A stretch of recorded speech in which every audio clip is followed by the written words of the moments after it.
वित्त वर्ष 2024 से 25 का बजट पेश होने के एक दिन पहले घरेलू equity benchmark index BSE Sensex और निफ्टी 50 आज रेड जोन में बंद हुए।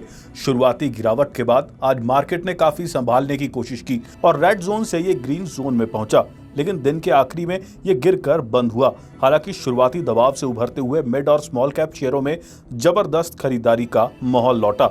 ओवरऑल बात करें तो बीएसई पर लिस्टेड कंपनियों का मार्केट कैप 1.93 लाख करोड़ रुपए बढ़ गया, यानी निवेशकों की दौलत मार्केट खुलते ही 1.93 लाख करोड़ रुपए बढ़ गई।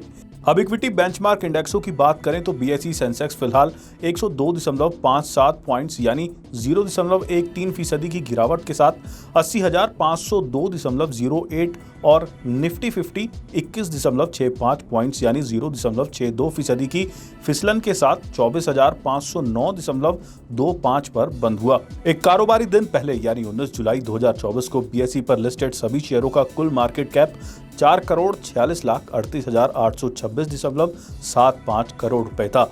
आज यानी 22 जुलाई 2024 को मार्केट खुलते ही ये 4,48,32,227.50 करोड़ रुपए पर पहुंच गया। इसका मतलब हुआ कि निवेशकों की पूंजी 1,93,400.75 करोड़ रुपए बढ़ गई। 23 जुलाई को कैसी रह सकती है बाजार की चाल? 22 जुलाई के उतार चढ़ाव भरे कारोबारी सत्र में भारतीय बेंचमार्क इंडेक्स मामूली गिरावट के साथ बंद हुए।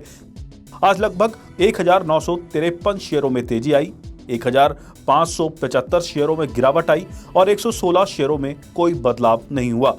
निफ्टी में सबसे ज्यादा गिरावट Wipro, Kotak Mahindra bank, Reliance industries, ITC और एसबीआई लाइफ इंश्योरेंस में रही, जबकि Grasim industries, HDFC bank, doctor Reddy's labs, Tata consumer और इन्फोसिस में सबसे ज्यादा बढ़त रही। सेक्टोरल इंडेक्स पर नजर डालें तो auto, capital goods, health service, metal और पावर इंडेक्स में 1 से 1% की तेजी आई, जबकि मीडिया, बैंक, आईटी, रियलिटी और एफएमसीजी में बिकवाली देखने को मिली। बीएसई मिड कैप इंडेक्स में 1.3% और स्मॉल कैप इंडेक्स में 0.8% की तेजी आई। ओवरसोल्ड कंडीशन के बावजूद आरएसआई में बुलिश डाइवर्जेंस के कारण इंडेक्स में भारी गिरावट नहीं आई।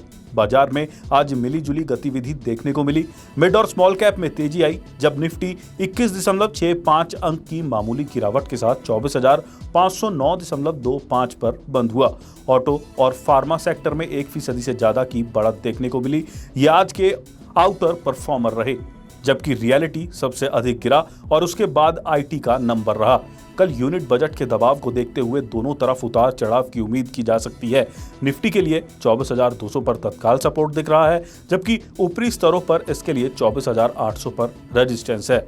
एचडीएफसी सिक्योरिटीज के दीपक जसानी ने कहा कि 22 जुलाई को शुरुआती कमजोरी से अच्छी तरह से उभरने के बाद निफ्टी ने डोजी जैसा पैटर्न बनाया।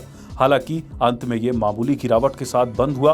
23 जुलाई को केंद्रीय बजट पेश किए जाने से उस दिन काफी इंट्राडे वॉलेटिलिटी रहने की संभावना है।